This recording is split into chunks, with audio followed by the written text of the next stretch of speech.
Motinos linija. Šeimos saga apie 7 moterų kartas. Ši istorija nėra apie garsias moteris. Ji nėra apie pergalės įrašytas istorijos vadovėliuose ar apie kovas, kurias laimėjo frontuose. Ši istorija apie tylą, apie tylų išgyvenimą, tylų pasipriešinimą, tylų ilgesį. Apie moteris, kurios ilgą laiką neturėjo balso, bet vis tiek kūrė pasaulį. Per kasdienybę, per buvimą, per rūpestį, per žvilgsnį į vaiką. Jos siuvo pasaulio audinį net tada, kai atrodė, kad viskas byra. Tai moterų linija. Motinų linija. Kartais jos buvo per jaunas būti motinomis, kartais per vienišos, kartais pavargusios, kartais per gyvos, kad tilptų į tylos rėmus. Kai kurios jų kentėjo smurtą, kai kurios neteko, kai kurios mylėjo, bet tyliai, kai kurios norėjo pabėgti, bet liko. Kiekviena jų paliko mažą gabalėlį savęs, laiške, receptų sąsiuvinyje, vaiko vardo šnabždesyje. 8 skyriai, 8 moteris. Motinos, dukros, seserys, išmintys. Jų istorijos apima daugiau nei 100-metį. Laikai keitėsi, režimai griuvo, bet vidinė moters kova dėl savasties, dėl laisvės, dėl meilės niekada nesustojo. Ir tik paskutinė, jauniausia Elzė rado visų jų žodžius, nes kai moteris kalba, baigėsi tylos epocha. 1 skyrius. Elzės diena. Lietuva, 2083 metai. 6 ryto. Elzė atsibunda nuo natūralaus šviesos ritmo. Dangaus jutikliai parenka laiką, kada švelniai pažadinti kūną. Lubos nupiešė lėtai judančias debesų formas. Ore tvyro mamos kepamo ragaišio kvapas. Taip, kaip ji išmokusi iš savo mamos, o ji iš savo mamos. Elzei 28. Ji gyvena miško namuose Žemaitijoje, netoli upelio. Namas nebeturi sienų. Jis gyvas, kvėpuojantis, prisitaikantis. Tai tarsi kupolas iš šviesos, medžių ir samanų. Nors jis atrodo lyg pasaka, technologijos jame nepastebimos, bet galingos. Elzė yra atminties kuratorė. Jis saugo ir pasakoja istorijas. Ne tik žmonių, bet ir vietų, medžių, akmenų. Ji padeda bendruomenėms kurti gyvus archyvus, kur praeitis kalbasi su dabartimi. Jos balsas dažnai skamba pasauliniuose pasakojimo ratuose. Ne kaip įžymybių žodžiai, o kaip šaknų daina. Pusryčiams jį valgo raugintų avižų blynus su vietiniais obuoliais. Ūkininkė atveža produktus dviračiu. Vis dar tiki, kad judesys grąžina prasmę. Po valgio Elzė eina į bendruomenės daržą. Jame vaikai mokosi pažinti augalus ne iš ekranų, o iš kvapo, skonių, žemės. Per pietus Elzė pasikalba su savo motina Emilija per holograminį langą. Emilija vis dar gyva, bet lėtesnė, dabar rašo laiškus ranka. Ji gyvena viena, netoli marių ir augina laukinės avietes. Tavo prosenelė sėdėdavo ant sofos ir megzdavo. Kai viskas buvo triukšme, sako ji, tu irgi moki megzti tylą. Po pietų Elzė keliauja, ne kūnu, bet pasakojimu.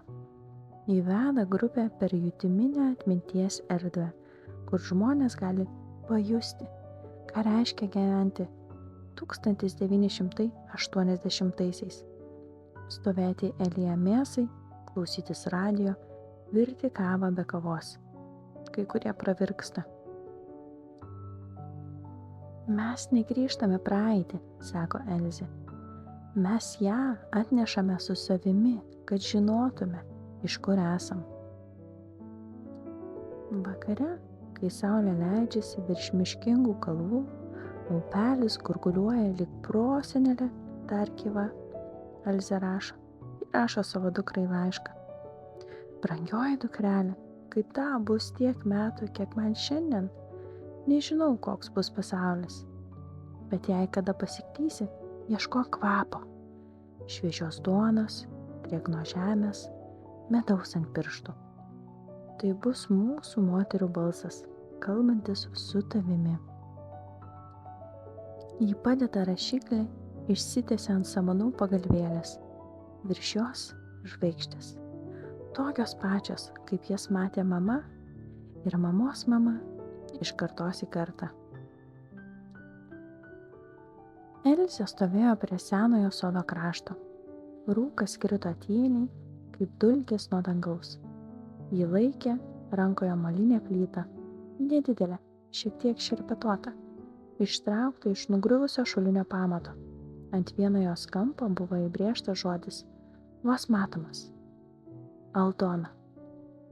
Ne pavardė, ne data, tik vardas. Bet Elzė žinojo, tai pradžia. Jie atsargiai nuvalė drėgną samaną ir laikė tą plytą, lyg delnuose būtų paslaptis, kurią 100 metų saugojo žemė. Jai pasidarė šilta. Ne nuo oro, o nuo jausmo. Kažkas manyje budo, pamanė ji. Kažkas, kas miegojo ilgai, bet niekada nebuvo mirę. Ta vakarą, kai vakaro vėjas tyliai pūtė pro kupolo kraštus, o pro permatomas lubas mirkėjo žvaigždės, Elzė atsisėdo prie žemės stalo. Prieš ją plyta, stiklinė šilto žolelių gėrimo ir atminties laukas. Nedidelis renginys, kuris, palytėtas, galėjo iškviesti ne vaizdus, o būsenas. Kvapus, dvelksmus, net seniai ištartus žodžius. Ji užmerkė akis. Ji buvo viena. Ne nelaiminga, bet kažko ilgėjosi. Gal šeimos, gal istorijos, gal tiesiog savo vietos laike. Pirmas vardas, kuris atėjo – Aldona. Elzė išgirdo jį tarsi iš vidaus. Kažkas sušnibždėjo. Aš čia. Aš pradžia. Ta akimirką Elzė pajuto, kad kažkas atsivėrė. Ne ekranas, ne technologija, o senas, gilus moterų atminties šulinys, į kurį dar niekada nebuvo pažvelgta. Aldona buvo jos promočiutė, ta, kurios niekas šeimoje neminėjo, ta, kurios vardas, įbrėžtas molyje, buvo tylus šauksmas per kartas.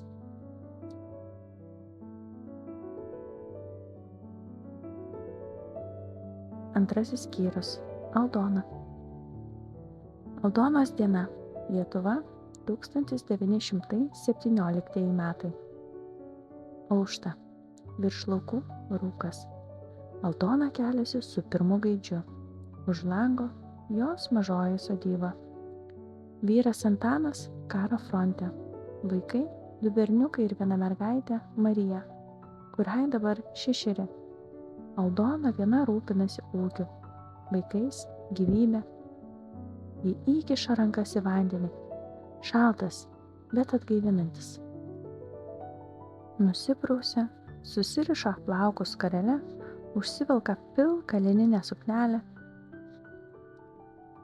Virtuvėje plūktinė molinė krosnis. Joje dar karštos bulvės nuo vakaro. Jos pakaks pusryčiams. Šiandien ji eina į slaptą lietuvių mokyklą. Kaime veikia vos keli susibūrimai, kur vaikus moko skaityti lietuviškai. Tai draudžiama, bet niekas jau nebeklauso okupantų. Aldona ten veda savo vaikus ir pati padeda mokytojai. Ji moka rašyti, skaityti ir net turi Aušros laikraščio lapų paslėptų klėtyje. Kelyje Aldona sutinka moterų, kurios pasako, kad vakar vėl buvo rekvizicija. Vokiečių kareiviai atėmė kiaulę iš vienos našlės. Visi vis dar gyvena baimėje, bet širdyje rusena daugiau. Jau kalbama, kad Lietuva kelsis. Reikia ruoštis. Per pietus Aldona grįžta ir šeria gyvulius. Jos mažoji dukra Marija klausia: Mama, o kodėl mes negalim dainuoti lietuviškai prieš ponus? Aldona atsisėda ir švelniai sako: Dabar dar negalim, bet ateis diena, kai dainuosi be baimės. Ir kai tavo dukra ir tavo anūkė dainuos jau laisvai. Vakarop jį verpia siūlams, drabužiams. Jos rankos šiurkščios, bet judesiai švelnus. Mintise vyras, frontas, netikrumas, bet jis stipri, nes turi vaikų ir turi kalbą, kurią perduoda. Kai visi užmiega, Aldona atsisėda prie lango ir žiūri į sodą. Ant stalo senas maldaknygės lapelis ir vienas užrašytas žodis – Lietuva. Ji jį parašė šiandien, kad neprarastų. Žiemos rytas, gruodžio 17, 1917 metai. Kaimo pakraštyje, Žemaitijos trobelėje, Aldona pabudo nuo vėjo. Lauke švilpavo, lyg kažkas norėtų įsibrauti į vidų. Ji pasikėlė nuo šiaudinio čiužinio, stengdamasi nepažadinti vaikų – Onos, Marijos ir Jono, susisukusių po šiaudinėmis antklodėmis, ir už lango sklido šalčio traškesys. Aldona nusiavė vilnonės kojines, atsargiai įsispyrė į medines klumpes ir patraukė į virtuvėlę. Įmetė kelias sausas malkas į geležinę krosnį. Ugnis sušnypštė, dūmelis pakilo. Jonai, pusbalsiu pašaukė jie, padėsi man šiandien pas kaimynę eiti, pieną parsinešti? Galiu, atsiliepė berniukas iš lovos, dar nesikeldamas. Bet pas Oną eisim ne vien dėl pieno, ar ne? Aldona nutilo. 9 metų sūnus jau per daug suprato. Ne vien, galiausiai pasakė. Mergaitę pamokysiu. Tu žinai, Jonai, kodėl tai svarbu? Kad mes būtumėm žmonės, tarė jis. Kad nerašytume rusų raidėm? Aldona priklupė prie jo lovos ir suėmė veidą į delnus. Todėl, kad jei pamiršim žodį, pamiršim vieni kitus. Jei kalbėsim svetimai, niekada nebūsim namie. Po valandos jie jau ėjo per sniegą. Kaimynė Ona pasitiko juos šypsena ir karštų pienu, bet jų tikrasis tikslas buvo mažoji dukra Barbora, kuri dar tik mokėsi skaityti. Barbora, ką skaitom šiandien? Paklausė Aldona, padėdama sąsiuvinį ant stalo. Pasaka apie vilką, bet vilkas lietuviškai sako, aš nebijau, lėtai ištarė mergaitė. Aldona nusišypsojo. Ir tu taip sakyk, kai skaitysi, kai rašysi, kai jau būsi didelė, visada sakyk, kad nebijai būti savimi. Naujienos iš fronto. Gruodžio 30, 1917 metai. Aldona pastatė ant stalo duoną ir sriubos bliūdus. Vaikai, visi 3, jau buvo susėdę. Tik vienas kėdės kraštas vis dar tuščias. Vyro vieta. Mama, ištarė Marija, ar šiandien ateis laiškanešys? Nežinau, Marija, gal. Bet sakė kaimynė, kad Petravičius atėjo laiškas. Gal ir mum atneš? Aldona atsiduso ir pasilenkė prie mergaitės. Marija, ne kiekvienas vyras spėja parašyti ir ne kiekvienas gali. Jei tėtis nerašo, tai nereiškia, kad jis mūsų nepamena, supranti? Mergaitė linktelėjo, bet akys išliko drėgnos. Aldona atsistojo, nuėjo į kitą kambarį ir iš skrynios ištraukė paskutinį gautą laišką. Aldona, tikiu, kad esi stipri kaip žemė po kojomis, kad mūsų vaikai auga tyliai, bet tiesiai. Jei kada negrįžčiau, sakyk jiems, kad jų kalba yra jų tėvas.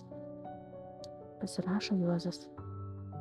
Ji paslėpė laišką atgal ir sugrįžo. Ant stalo tyliai garavo sriuba. Ta vakarą atėjo ne laiškas, o kaimynė, kurios brolis buvo tame pačiame fronte. Jo žvilgsnis buvo sunkus. Aldona, ištarė ji. Mano broliui sakė, kad Juozas buvo matytas po sprogimo, bet po to nieko. Aldona sustingo. Rankos sustojo plauti dubenį. Lūpos suvirpėjo, bet ji nenugriuvo, nenusileido, tik tarė. Ačiū, kad pasakei. Dabar aš žinosiu, kad turiu būti dar stipresnė. Trečia dalis – troškimai. Kai Joana užmigo, Aldona dar kurį laiką sėdėjo prie žvakės šviesos. Ant stalo atverstas sąsiuvinis. Ji rašė laišką, kurio niekam nesiųs. Kartais galvoju, ar būčiau tapusi mokytoja, jei karo nebūtų buvę. Ar skaityčiau knygas, rašyčiau eilėraščius. Dabar mano žodžiai lieka čia, tarp lininių staltiesių ir garuojančios sriubos. Bet gal to užtenka? Gal ši dukra, kurią globoju, išpildys mano tylų norą gyventi kitaip. Kareivių žingsniai. Sausio 15, 1918 metai. Ta rytą Aldona atsibudo anksčiau nei įprastai, dar prieš aušrą. Kaimo tylą nutraukė ne vėjas ir ne krosnies traškesys, o duslų žingsniai, sunkių batų, maršų einančių per sniegą. Išgirdusi šiuos garsus, ji pajuto, kaip širdis smarkiau ėmė plakti. Priglaudė delną prie lango stiklo. Lauką dengė šerkšnas, bet toliau už beržų atėjo rusų kareiviai. Aldona pažadino Joną, tyliai pasakė: Slėpk sąsiuvinius ir mano žodynėlį už krosnies, kur senos keptuvės. Jonas net neklausinėjo, jis žinojo, kai motina kalba tokiu tonu, klausimų nebūna. Aldona tuo tarpu užrišo skarelę. Metė žvilgsnį į virtuvę, ar nėra ko, kas keltų įtarimą, ar nesimato tautinio ornamento, knygos, kažko neleistino. Kai kareiviai pravėrė duris, vienas jų be žodžių įžengė vidun, apžvelgė kambarį, kitas stovėjo prie slenksčio, laikydamas ginklą. Jo akyse buvo nuovargis, bet ir valdžia, ta, kuri žino, kad kaimo žmonės bijo. Vyras, paklausė vienas jų trumpai. Fronte, pasakė Aldona. Laiškas atėjo prieš mėnesį, daugiau nieko nežinau. Kareivis dar akimirką pastovėjo, tada apsisuko ir ištarė. Apylinkė nerami. Yra, kurie moko slapta, už tai bausmė. Durys užsivėrė. Žingsniai nutolo. Aldona dar ilgai stovėjo nejudėdama, tik tada vėl ėmė kvėpuoti pilnais plaučiais. Vakare, kai vaikai valgė bulvę su spirgais, ji padavė Jonui mažą medinę lentelę su išraižytais lietuviškais žodžiais. Namai, laikas, laisvė. Niekada nežinai, kada raštas tampa pasipriešinimu, sušnibždėjo, o pasipriešinimas – malda. Laiškas į ateitį. Sausio 29 diena, 1918 metai. Vakare, kai visi miegojo, Aldona sėdėjo prie stalo su žvake. Prie jos linas, adata ir sąsiuvinis. Bet tą naktį nesiuvo. Ji rašė. Tam, kuris skaitys šias eilutes, jei mano dukra, ar anūkė, ar proanūkė, žinok, kad kiekvieną rytą kėliausi ne tik dėl vaikų, bet ir dėl tavęs. Dėl to, kad tu galėtum būti laisva. Aš neišėjau į karą, bet aš kovojau. Su raidėmis, su duona, su šaltu vandeniu. Tavo laisvė buvo mano darbas. Ir aš tave myliu. Aldona. Ji padėjo raštelį į seną knygą apie vaistažoles. Uždengė. Kai kitą rytą mažoji Ona rado tą knygą, ji dar nemokėjo skaityti, bet kažkas tą lapelį saugos iki tos dienos, kai viena moteris vardu Elzė atvers knygą ir iš ten išskris laiko paslaptis. 1945 metai. Marija, motina be garso. Marija buvo Aldonos duktė. Ji augino vaikus be vyro. Pokario Lietuvoje, kur kiekviena žinia galėjo būti paskutinė. Ji virė sriubą iš likučių, dėvėjo kariškas antklodes kaip sukneles, bet širdyje saugojo meilę. Tyliai, bet tvirtai. Kai naktimis verkdavo jos dukrelė Ona, Marija dainuodavo: Kur bakūžės samanota, ten mano tėvynė. Dainuodavo tyliai, nes kaimynai galėjo išduoti, bet dainuodavo. 3 skyrius. Marija. Karo šešėlyje. 1944 metai ruduo. Pokario Žemaitija. Marija dirbo ligoninėje, ne kaip gydytoja, ne kaip slaugė, bet kaip visų rankų darbininkė. Kilnojo, prilaikė, plovė, taisė, virė, bet svarbiausia – klausėsi. Vieną dieną į palatą įvežė sužeistą vyrą. Jo veidas buvo pažįstamas. Jurgis, sušnibždėjo ji. Jurgis Juškevičius. Marija? Jis atmerkė vieną akį. Tu vis dar čia? O kur man būti? Lietuva liepsnoja, Jurgis vėl užsimerkė. O tu, kaip motina, vėl prie krosnies. Tyliai. Marija nutilo, bet jos viduje užsidegė Aldonos ugnis. Ta vakarą ji ištraukė iš skrynios seną sąsiuvinį. Ten dar buvo mamos raidės. Tavo laisvė buvo mano darbas. Ji parašė šalia. Mano tyla ne baimė. Mano tyla dar viena kalba. Tąnakt, kai ligoninėje dingo elektra, ji liko su žibintu prie Jurgio lovos. Ir kai jis paklausė, tu jų bijai? Ne. Aš žinau, kad jie manęs bijo. Moterų, kurios neišduoda savo kalbos. Mylėti slapta. 1446 metai pavasaris. Marija gyveno pas tetą, nes jų šeimos namus buvo konfiskavę. Tėvo nebebuvo, brolis Sibire, Ona dingusi. Liko tik ji ir mama Aldona, kuri gyveno atokiai, sergėdama savo daržą ir tylą, kaip paskutinė viltį. Marija turėjo labai stiprų ryšį su seserimi Ona. Jos nuo mažens buvo neatskiriamos, dalinosi paslaptimis, kartu rašė eilėraščius į sąsiuvinius, svajojo išvažiuoti į Kauną ir tapti mokytojomis. Vieną vakarą, kai buvo vos 13, jos gulėjo palėpėje po šieno ir Ona sušnibždėjo. Jeigu mus kada išskirs, pažadėk, kad niekada manęs nepamirši. Pažadu, atsakė Marija, suspausdama jos pirštus. O tu pažadėk, kad jei kada pasiklysi, paliksi ženklą. Ona nusišypsojo. A raidę, kaip Aldona. Po 4 metų Ona dingo. Tyliai, be žinios. Motina Aldona žinojo daugiau nei sakė. Pas ją buvo tie kareiviai naktį. Jie išsivedė Oną prievartą.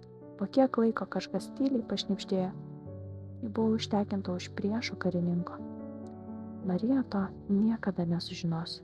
Ji lauks, rašys laiškus, melsis, sapnuos ją, bet tiesos taip ir neišgirs. Tai bus mamos paslaptis, skaudi, neišgydoma.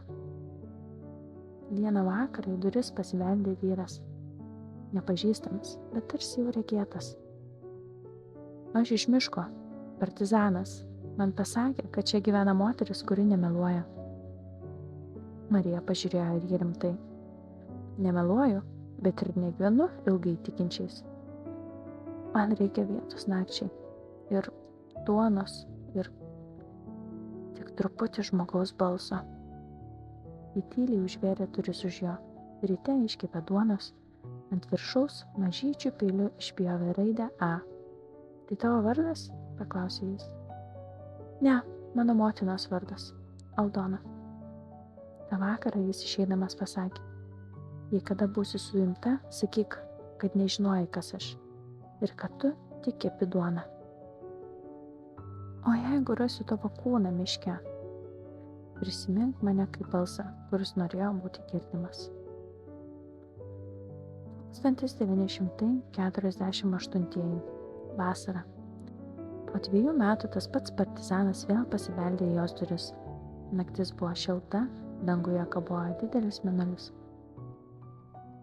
Aš neturėjau kur eiti, tarė jis, stovėdamas slenksčio šešėlyje, bet galbūt visad žinojau, kur grįžti.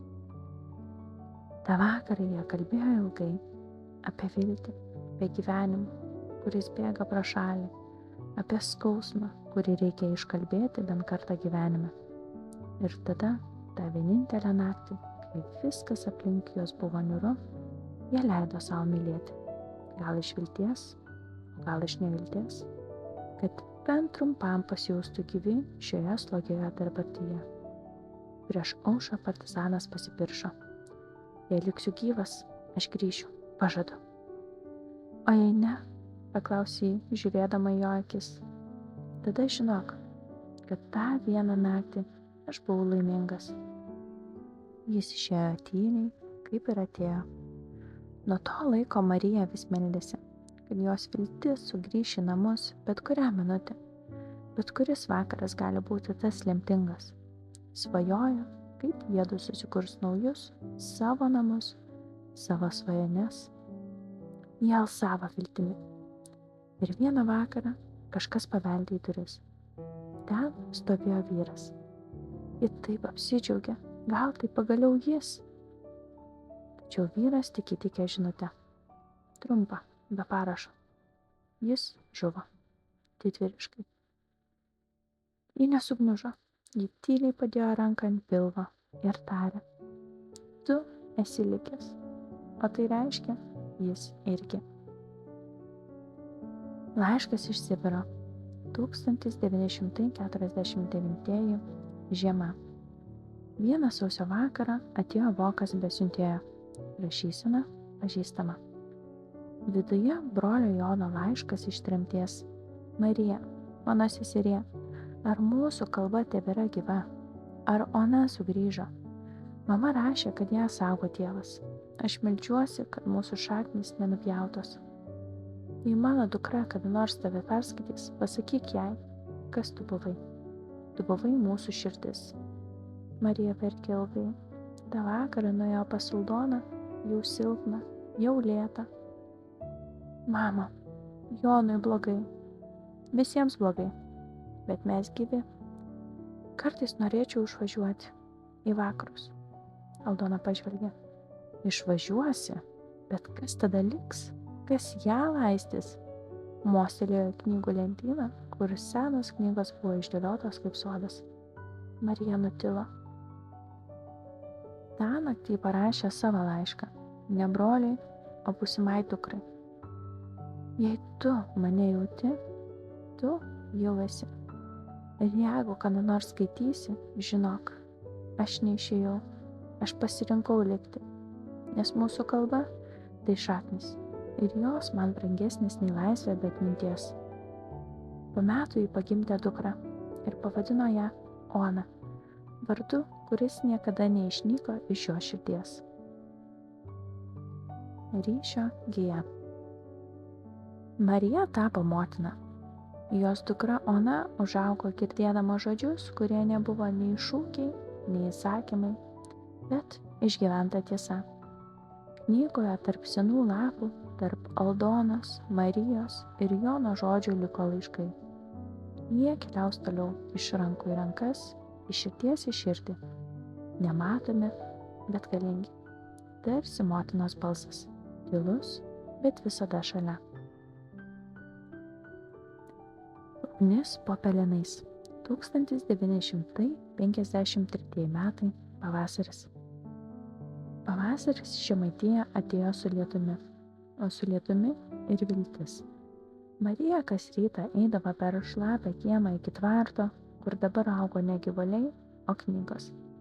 Slaptos, išsaugotos, dalimis perduodamos iš vienų rankų į kitas. Ji jautė, kad jos tylus darbas išsaugoti žodį darosi pavojingesnis, bet ir svarbesnis nei bet kada. Vieną dieną, kai Ona miegojo lopšyje, į kiemą įžengė jauna moteris. Basomis, su plonu paltu, lietaus permerkta. Marija vos ją atpažino.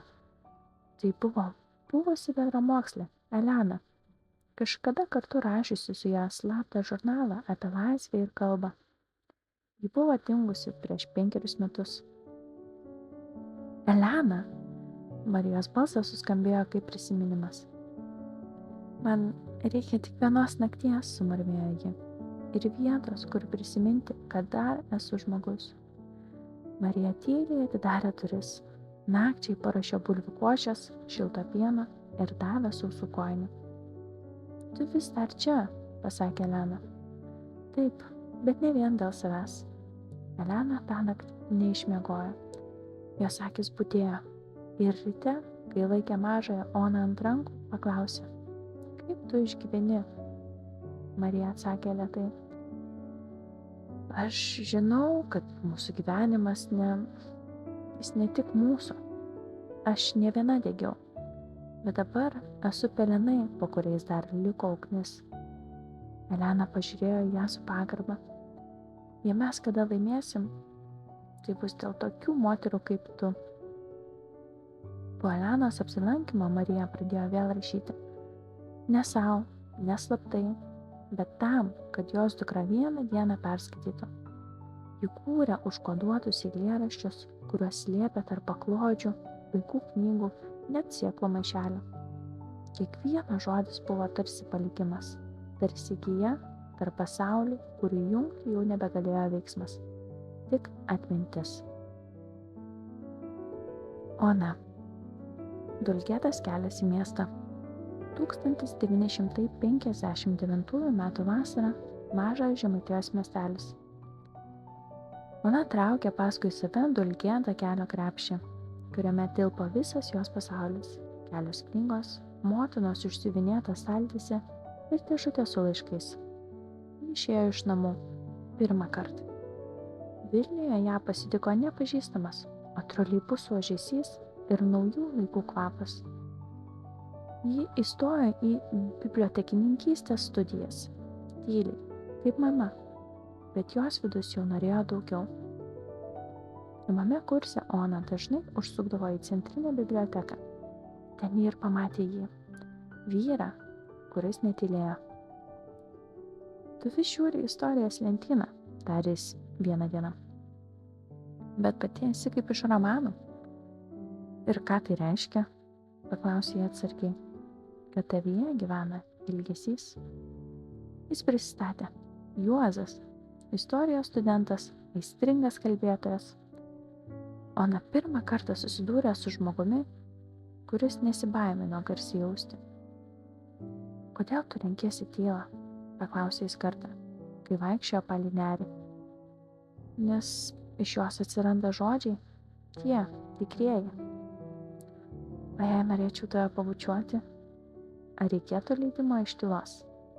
Jis šypsojo ir pasakė, ne, tik iš širdies. Meilės namai. 1963 pavasaris. Ona ir Juozas susituokė kukliai, dviese su liudininkais, nes Marija, jos mama, vis kartojo. Tikroji šventė vyksta širdyje, ne salėje. Jie apsigyveno mažame bute Antakalnyje. Langai žiūrėjo į liepą, o kambarys kvepėjo naujumu, ne daiktų, bet vilčių. Vieną vakarą Juozas sugrįžo pavargęs, bet kupinas žinių. Mūsų šalis keičiasi, Ona, bet ar mes galim pasikeisti? Mes jau keičiamės, juk vakar buvom 2, o šiandien ji padavė jam mažą batuką. Tu, jis nutilo. Tu tikra? Gydytoja sakė, 5 savaitės. Gyvybė. Jie apsikabino ilgai. Pirmą kartą Ona verkė ne iš baimės, o iš dėkingumo. Vaiko laukimas buvo lyg muzika, kurios dar nemokėjo groti, bet jau girdėjo širdimi. Motinos balsas. 1964 žiema. Gimė mergaitė, Rūta. Juozas ją praminė savo šviesa, o Ona gyvų stebuklų. Pirmomis savaitėmis Ona dažnai sėdėdavo prie lango, laikydama kūdikį ir skaitydama jai. Mažasis princas. Pasaka apie tylą, laiškai motinai. Tu man skaitai tyliai, kartą pasakė Juozas. O Rūtai skaitysi garsiai? Ji turi girdėti, kad moters balsas yra galingas. Mano mama tylėjo, bet rašė, o aš kalbėsiu ir mokysiu ją kalbėti iš širdies. Tai ji bus mūsų tiesėja? Ji bus daugiau nei mes, nes mes jai atiduosim švelnumą ir tiesą. Vieną naktį, kai Rūta verkė, Ona ilgai ją glaudė ir tyliai, beveik šnabždesiu pasakė, tu esi mūsų dalis, aš tau papasakosiu viską apie Aldoną, Mariją, apie tą vyrą iš miško, apie tai, kaip mylėti ir nebūti nutilti. Ar nebijai, kad jos laukia tokia pati istorija? Paklausė Juozas. Ne, atsakė Ona, jos laukia istorija, kurią ji parašys pati, ant mūsų pamato, mūsų balsais. Ona dirbo bibliotekoje, miestelyje, kurio gatvės pažinojo senelę, motiną ir dabar ją. Gyveno mažame kambarėlyje virš knygyno, šiltamame krosnyje, kuri vis dažniau skleisdavo dūmų kvapą nei šilumą. Tačiau Ona nesiskundė, ji turėjo knygas, ji turėjo motinos užrašus ir tylą. Ta tyla ją lydėjo nuo vaikystės, ne kaip bausmė, o kaip kvėpavimas.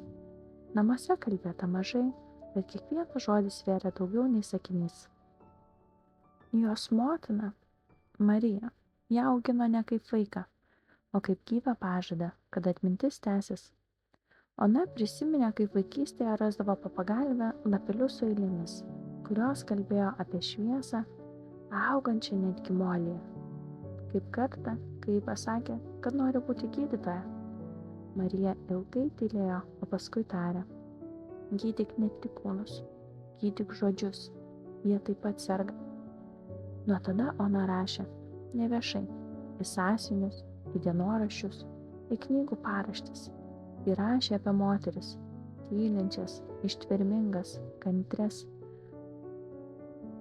apie vyrus, kuriuos jos prarado, apie vaikus, kurie tapo tiltais tarp praeities ir dar neįvykusio rytojaus.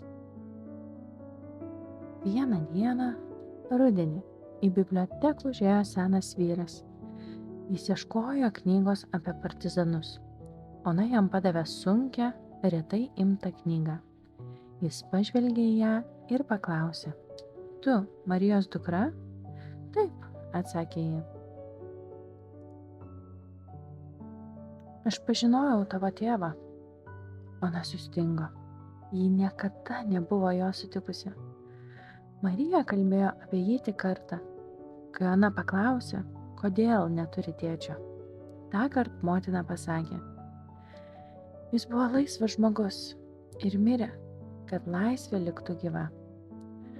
Vyras iš bibliotekos atsistojo, padėjo knygą ant stalo ir pridūrė, tavo tėvas buvo geras žmogus, jis tave būtų mylėjęs.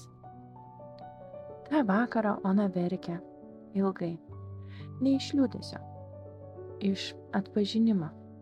Jis suprato, kad jos gyvenimas ne vien jos, kad ji yra dalelė didesnės istorijos, kurią moteris perdavė viena kitai kaip slapta gija, kurią nešiojo viduje, nematoma, bet gyva. 2001. Rūta, skubanti šviesa.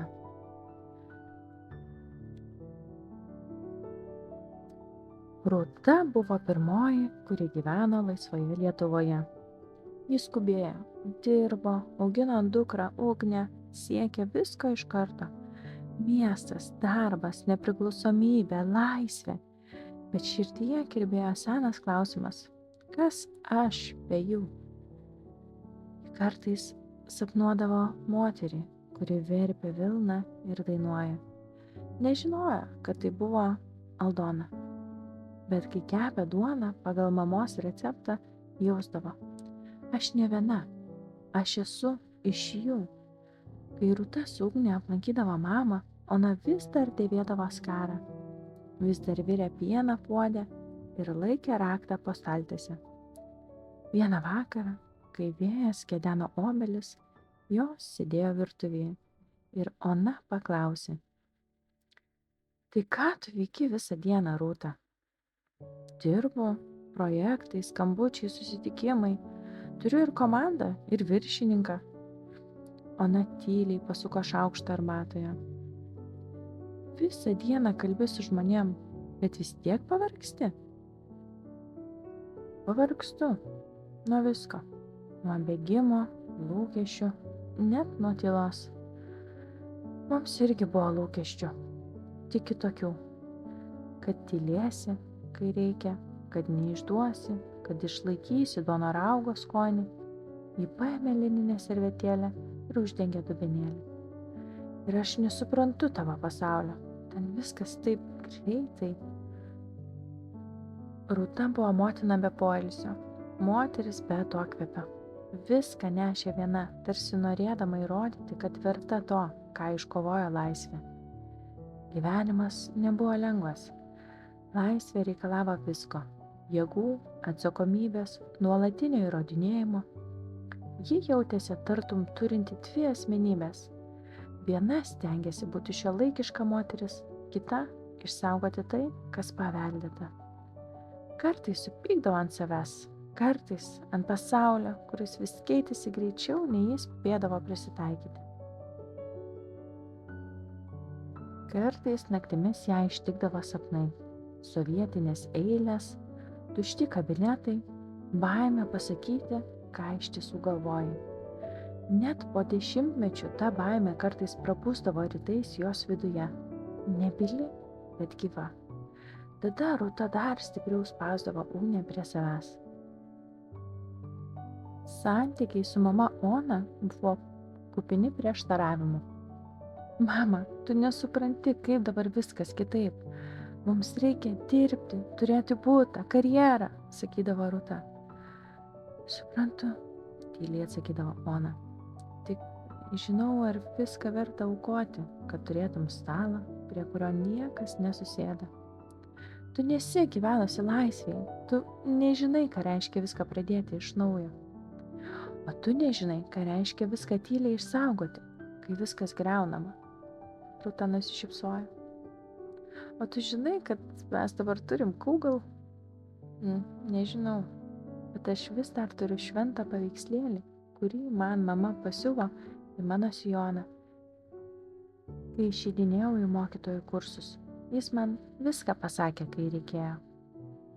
"Aš neturiu jokio paveikslėlio, mama." Ona pažvelgė tiesiai.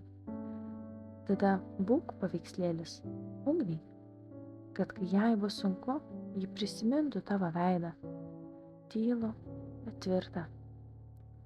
Nors jų žodžiai dažnai susidurdavo, po jais slypėjo tas pats ilgesys, kad būtų prasminga, kad gyvenimas būtų ne tik bėgimas, bet ir šaknys.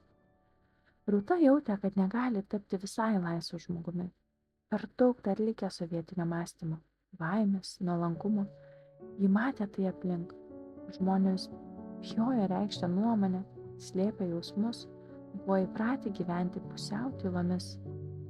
Todėl ji visomis jėgomis stengiasi apsaugoti Ugnę, duoti jai laisvę rinktis, klysti, svajoti. Kartais pervargdavo, kartais suabejodavo, ar tai įmanoma. Bet kiekvieną vakarą, kai Ugnė užmigdavo, Rūta meldėsi ne už save, o už savo dukrą. Tegu ji gyvena be baimės, tegu jos laisvė būna tikra, tegu ji būna ta, kuri nebeturi ko slėpti. Ji žinojo, ji pati jau nebegyvens visai kitaip. Jos kartos randai gilūs, net jei nematomi. Bet gal Ugnė, gal jo širdis bus lengvesnė. Rūta tą vakarą važiavo namo per lietų, o galvoje aidėjo mamos žodžiai. Tada būk paveikslėlis. Ta vakarą grįžus iš mamos, Rūta užmigdė Ugnę, bet mažoji dar vartėsi lovoje. Mama? Taip, Ugnė. O tavo mama, mano močiutė, kodėl visada tyli? Rūta atsisėdo ant lovos krašto, glostė dukros plaukus, nes jos gyvenimas buvo toks, kuriame tylėti reiškia išlikti. Bet kai ji tyli, ji vis tiek sako daug, tik ne žodžiais. Kaip? Kai iškepa duonos, kai apkabina, kai palieka tau medinį šaukštą, tą sen, prisimeni? Nelinktelėjo. Tai jos kalba, mūsų motinų kalba. O mes irgi turėsim tokią kalbą. Rūta nutilo, pažvelgė pro langą į naktį. Aš mokausi jos, Ugnė.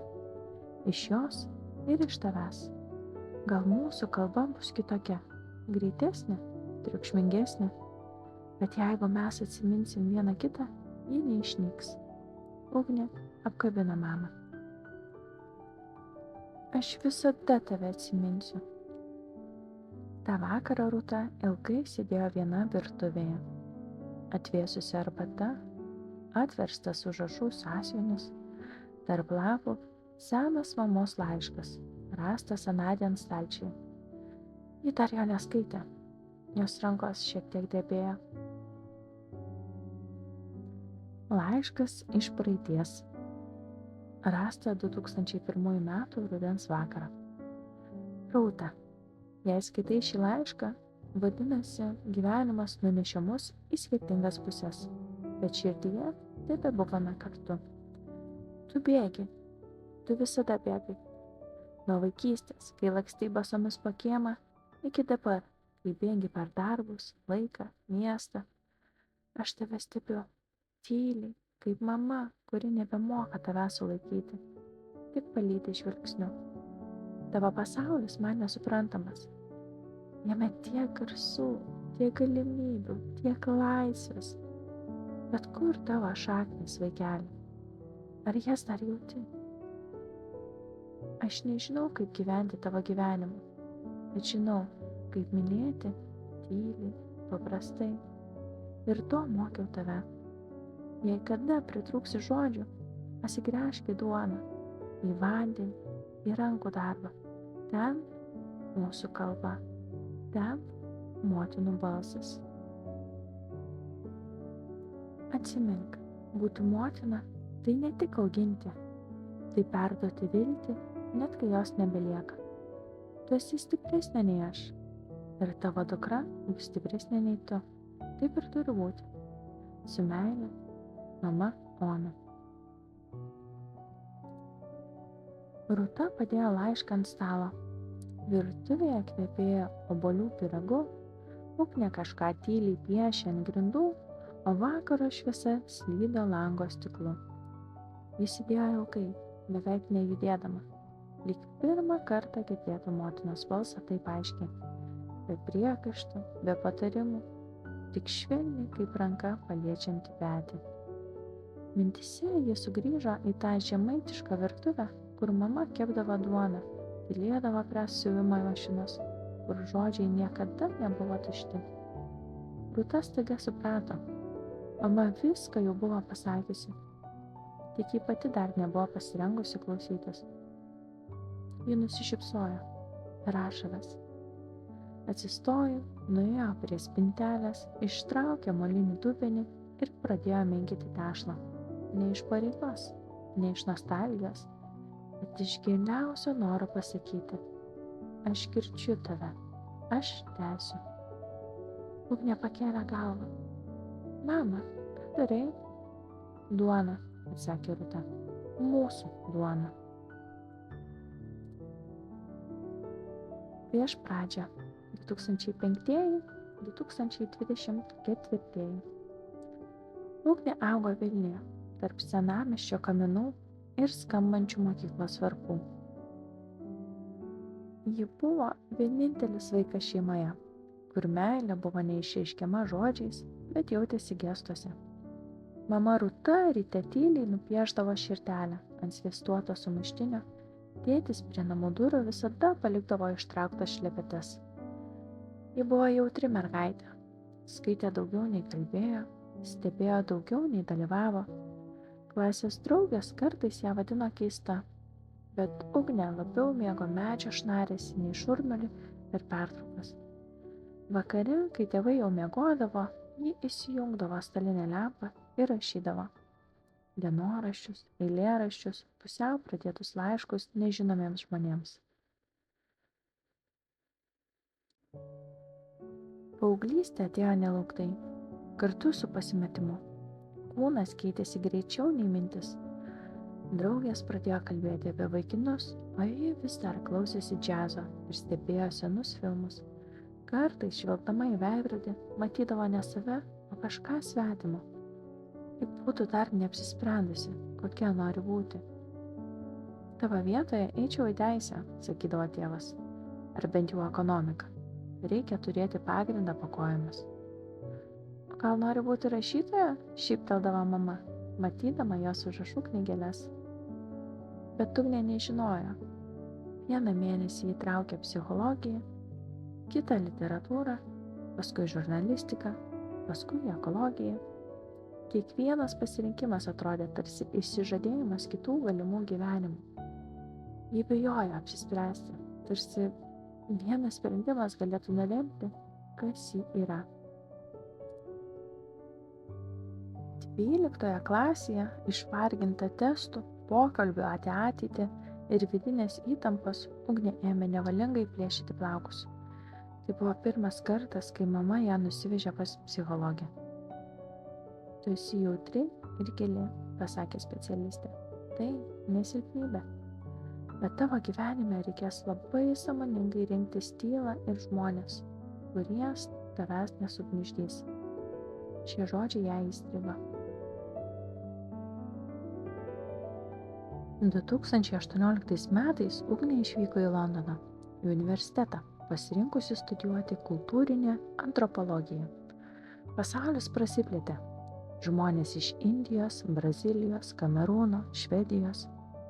Jis susižavėjo žmonių skirtumais, mitais, ritualais, gyvenimo būdais, bet kartu ir pasimetė, kartais jautėsi be šaknį, be kontūro, be tapatybės. Vieną vakarą, gerdama arbatą su kursiokė iš Japonijos, išdrįso paklausti, o kaip tu žinai, kad nori šeimos? Nežinau, atsakė ta, bet žinau, kad nenoriu būti viena, kai mano plaukai bus balti. Ugnė ilgai apie tai galvojo. Ji bijojo būti pririšta, bijojo tapti motina, kuri pati dar nesupranta, kas ji. Ir kartu slapta svajojo apie mažą vaiką, kuris jai primintų pačią save. Ji vis kartojo savo. Gal kada nors, gal kai būsiu stipresnė, kai save suprasiu. 2034 metų pavasaris. Ugnė pramerkė akis dar prieš žadintuvą. Už lango tvyrojo pilkas Londono rytas. Rūkas, kuris ne tiek dengia, kiek slegia. Katė Miso šoktelėjo ant palangės ir miauktelėjo, primindama apie save. Palauk, pusbalsiu tarstelėjo Ugnė ir atsargiai išlipo iš lovos, kad nepažadintų dukros. Kava burbuliavo aparate, bet kvapas jos nejaudino. Kompiuterio ekranas žybsėjo žinutėmis.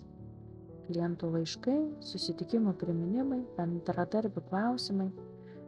Viskas kaip visada. Ir vis dėlto kažkas buvo kitaip. Ji pažvelgė į veidrodį. Jai 34. Tiek pat, kiek jos mamai Rūtai, kai ši išgyveno savo gyvenimo virsmą. Mamytė?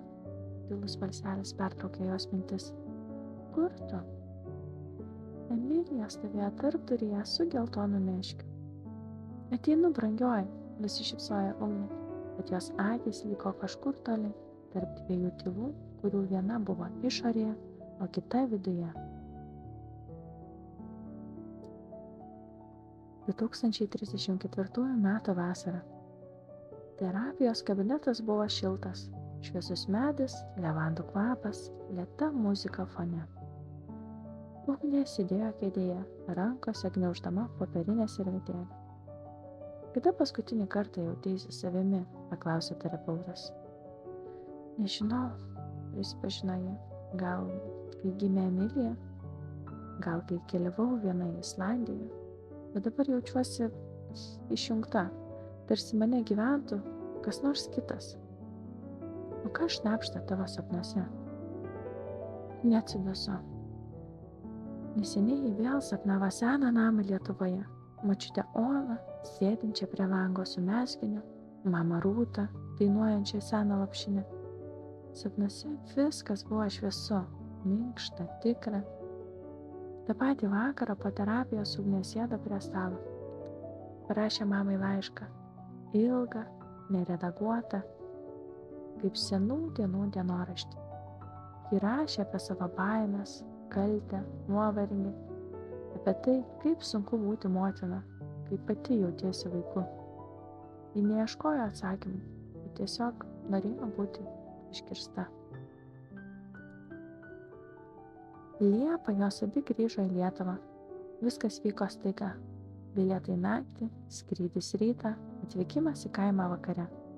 Namas stovėjo toks pat kaip atmintyje, žemas, medinis, su baltu šuliniu kieme. Raktas vis dar tiko, durys kirkštelėjo ir Ugnė įžengė. Ji sustingo. Mamyte, čia tavo vaikystės namai? Paklausė Emilija. Taip, ir mano mamos, ir jos mamos. Mažoji apsidairė, tyliai paglostė seną staltiesę ant stalo. Paėmė iš lentynos sunykusią knygą. Tada ją ir mano? Ugnė nuleido galvą. Ta akimirką ji suprato, kad linija nesutrūko. Ji visada buvo čia, motinos, močiutės, prosenelės. Visos jo šnabždėjo per sapnus tylą, per mažos mergaitės žodžius. Ir tai buvo ne vien jos grįžimas, tai buvo visų jų sugrįžimas.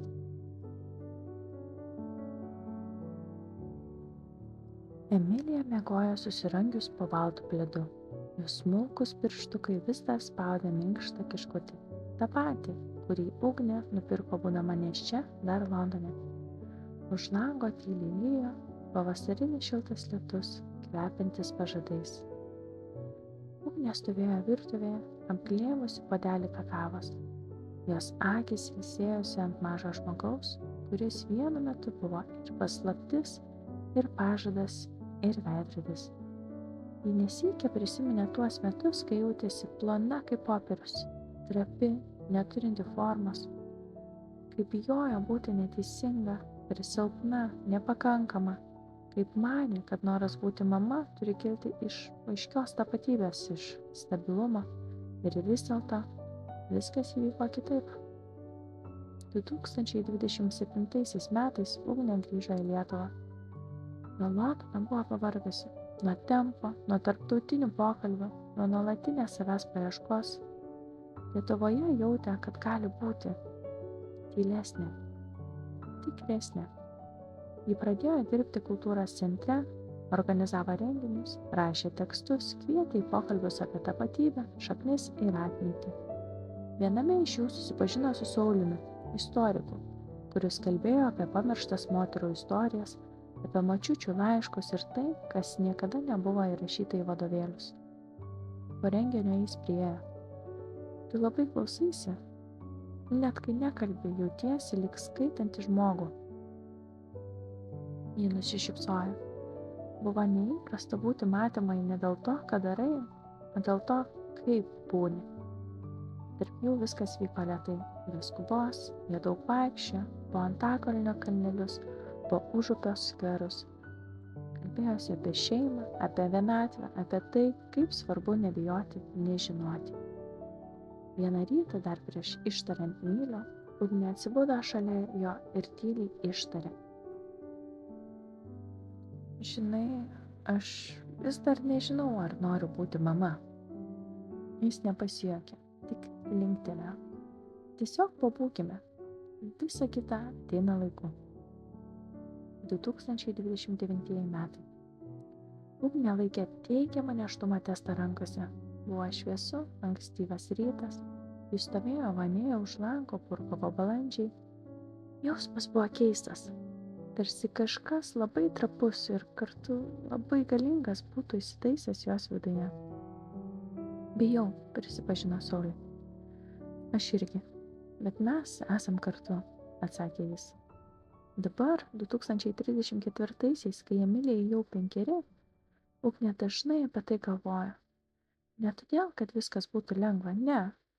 Ji vis dar kartais suabejodavo savimi. Kartais pavargdavo, pasimesdavo tarp darbų, naktinių pabudimų ir savęs. Bet tame buvo tiesos, tikros, neišgalvotos, nenušlifuotos. Ji suprato, būti mama nėra statusas, tai būdas mylėti, būdas iš naujo susitikti su savimi, mažesnė, jautresnė, bet dabar drąsesnė. Ji atsisėdo ant sofos šalia miegančios Emilijos, pasilenkė ir pabučiavo jai kaktą. Kai būsi didelė, sakysiu tau. Nebijok nežinoti, sušnibždėjo. Aš irgi ilgai nežinojau, bet vis tiek atėjai. Ir aš esu. Buvo sekmadienis, rami, truputį vėjuota popietė, kai kiemo obelis lingavo ir pūtė vėjas. Ugnė pakvietė mamą rūti arbatos, bet progos tiesiog pasibūti. Jos abi mėgo tylą, bet abi kartais nežinojo, kaip ją pripildyti, kad ji netaptų atstumu. Emilija lakstė po kiemą, vilkėdama rausvą suknelę ir šūkaudama: Močiutė, močiutė, žiūrėk, aš skraidau. Rūta šypsojosi, ji visada stebėdavo ir savo laikais ir dabar. Ugnė tai atpažino. Ta patį žvilgsnį ji jautė vaikystėje, kai mama stovėdavo prie lango, kai pati grįždavo iš mokyklos. Ji turi tavo akis, tyliai ištarė Ugnė, kai jos atsisėdo terasoje. Ir tavo valia, atsakė Rūta. Kai nori kažko, visiems kitiems pasitraukia iš kelio. Nutilo. Tik šaukšteliai skambėjo puodeliuose. Mama, ar tu kada nors abejojai, ar nori būti mama? Rūta pakėlė akis, žvilgsnis buvo gilus, lyg ne kartą savo būtų klausiusi to paties, bet tik dabar leistų savo atsakyti garsiai. Taip, pasakė. Kai pastojau, galvojau, ar sugebėsiu, ar manęs bus užtektinai. Tavo tėtis tada dirbo po 14 valandų. Aš dažnai buvau viena ir buvau pavargusi nuo visko, net nuo savęs. Bet tu visada buvai tokia rami, tokia stipri. Ne. Aš tiesiog buvau tavo ola, nes nežinojau, kuo dar galiu būti. Tavo rankos man vis primindavo, kad reikia laikytis. Ugnė nuleido galvą. Akis prisipildė ašarų, ne iš liūdesio, o iš atpažinimo. Iš to, kad galėjo pamatyti savo motiną. Ne kaip figūrą, ne kaip rolę, bet kaip moterį. Aš kartais bijau, kad nepadarysiu visko teisingai, prisipažino. Ir nepadarysi, ramiai atsakė Rūta. Niekas nepadaro. Bet jeigu tavo dukra žinos, kad tu esi, kad jai skauda, viskas bus gerai. Daugiau ir nereikia. Emilija pribėgo, apsikabino močiutę per kaklą. Ar tu matei, kaip aš skridau? Mačiau, paukštytę, tyliai pasakė Rūta ir paglostė jai per nugarą. Tu turi sparnus. Ugnė pažvelgė į jas dvi ir pajuto keistą ramybę. Tarsi motinystė būtų ne atsakomybė, o grandinė iš rankų, kurios niekada nepaleidžia. Iš tylos, kuri perduodama ne žodžiais, o buvimu. Ta vakarą, užmigdydama Emiliją, Ugnė pasilenkė prie jos ir pabučiavo į kaktą. Taip pat, kaip kadaise ją bučiuodavo mama. Ir aš čia būsiu, kai tau skaudės, šnabždėjo. Ir žinojo, dabar jau tikrai yra. Emilija, 2030 metai. Vaikystė po debesimis. Pavasaris 2032 buvo švelnus ir lietingas, Obelė žydėjo taip pat kaip ir tada, kai jos mama Ugnė dar tik svajojo apie ją. Tik dabar viskas atrodė kitaip. Niekas nebekalbėjo apie praeitį su baime. Nebuvo kalbų apie kaip reikėjo kentėti ar kaip niekas neturėjo teisės pasirinkti. Emilijos pasaulis buvo minkštas, jautrus, kupinas klausimų ir atsakymų, kurių dar niekas nebuvo radęs. Emilija augo name, kuriame svarbiausia buvo išgirsti. Nepaklusti, o būti suprastai. Jos mama Ugnė buvo švelni, bet tvirta. Ji mokė sakyti ne, bet ir išklausyti, kaip sakoma, ne tau. Ji dažnai klausdavo, kaip šiandien jautėsi tavo kūnas? Ar jame buvo liūdesio, gal džiaugsmo, ar gal noro pabūti viena? 7-metė Emilija, visa išmarginta akvarelinėmis emocijomis, atsakydavo su vaikišku rimtumu. Mano pilve gyvena baimė, bet į vakarį išėjo, kai mane apkabinai. Emilija lankė alternatyvią mokyklą. Ne todėl, kad tėvai norėjo būti kitokia, o todėl, kad jie ieškojo vietos, kur klausimai būtų svarbiau už atsakymus, kur emocinis saugumas būtų toks pat svarbus kaip raštingumas. Tačiau net ir tokiame pasaulyje Emilijai buvo sunku. Ji greitai suprato, kad yra jautresnė nei daugelis, kad klasės triukšmas ją išbalansuoja, kad kai kitas vaikas verkia, jai skauda taip, lyg verktų pati. Ji nesuprato, kodėl kartais, kai visi džiaugiasi, jos viduje tyla.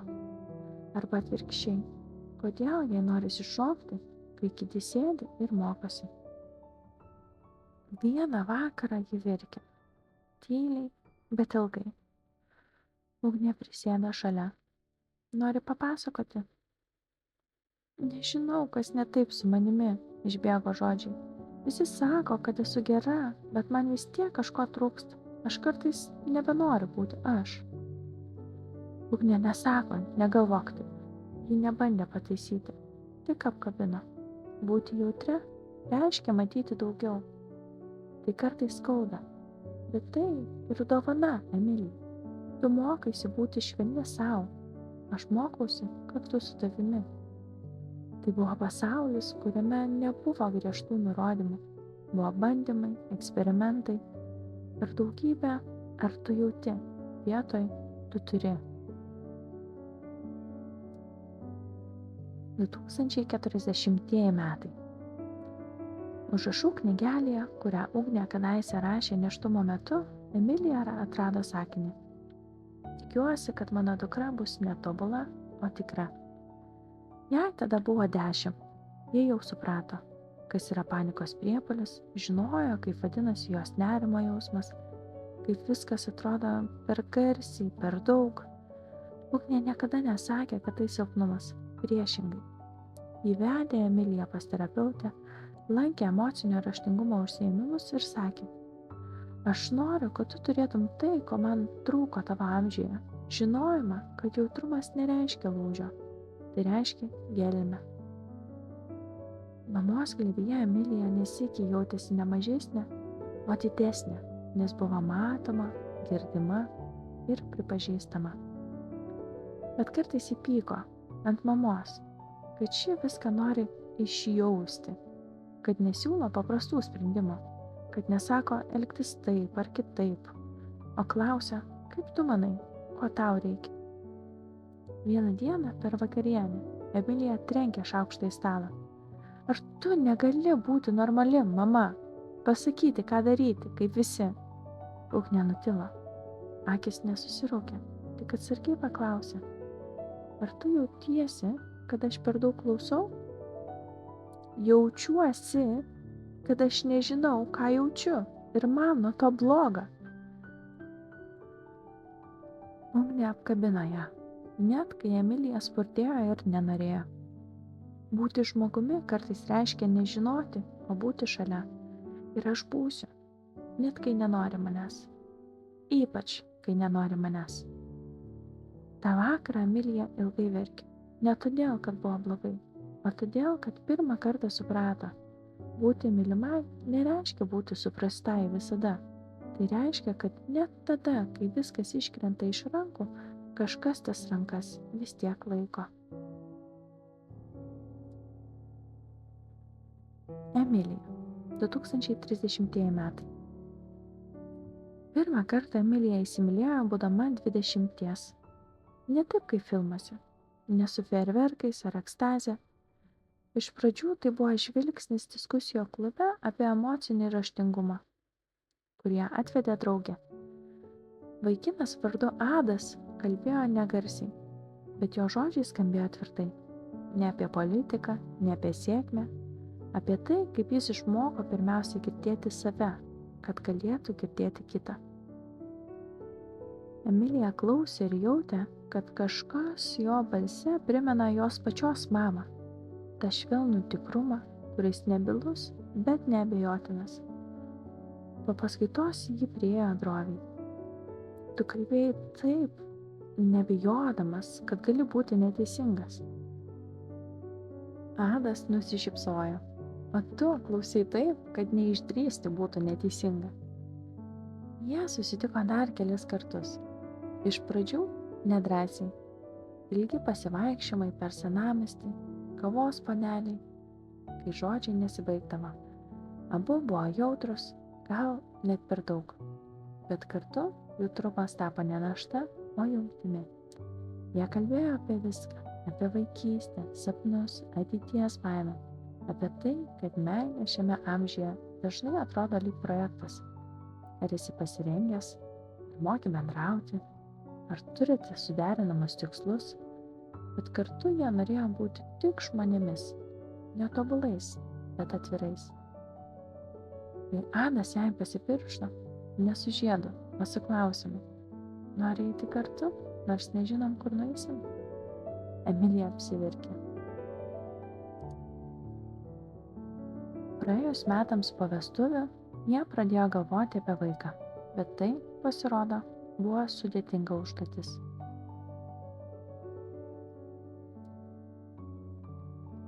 Pirmaisiais mėnesiais Emilija laikėsi ramiai. Gal taip ir turi būti, nereikia skubėti. Bet po pusmečio pradėjo skaudėti. Kiekvieną kartą, kai pasirodydavo mėnesinės, ji jausdavo kaltę. Lyg jos kūnas išduotų, nepakankamai pasiruošusi, nepakankamai gera. Adas sakė, tai mūsų kelias, nebūtinai lengvas, bet mūsų. Bet Emilija tylėdavo, jai buvo sunku. Net augusi su mama, kuri mokė išjausti, net būdama savistabos meistrė, negalėjo pabėgti nuo skausmo, kad kažkas nevyksta taip, kaip turėtų. Vieną naktį, gulėdama lovoje, ji tyliai prakalbo. O jei taip ir nebus, ir vis tiek liksim mes. Adas paėmė jos ranką. Būti kartu nereiškia gauti rezultatą. Reiškia rinktis vienas kitą, net kai nežinai, kas bus. Ir aš renkuosi tave. Visada. Po 3 metų bandymų, konsultacijų, ašarų ir tylos, Emilija pastojo. Ta žinia atėjo ne kaip šventė, o kaip šviesa po ilgų lietų, negarsiai, bet viską perkeičianti. Ji žiūrėjo į ultragarsinę nuotrauką ir laikė ją taip, lyg laikytų laišką iš pasaulio, kuris ilgai tylėjo. Ir tada prisiminė savo mamą, kurią dažnai laikė per stiprią, kurios rankos visada buvo švelnios, bet neatsitraukiančios. Ji parašė žinutę savo mamai. Aš laukiusi, ir tai viskas, ko man kada nors reikėjo. Ugnė atsakė tik, tu niekada nebuvai viena, net kai bijojai. Aš myliu tave ir tavo širdies drąsą. 2059. Rytai prasidėdavo tyliai, be šurmulio, be skubėjimo. Emilija pabusdavo anksčiau nei Elzė.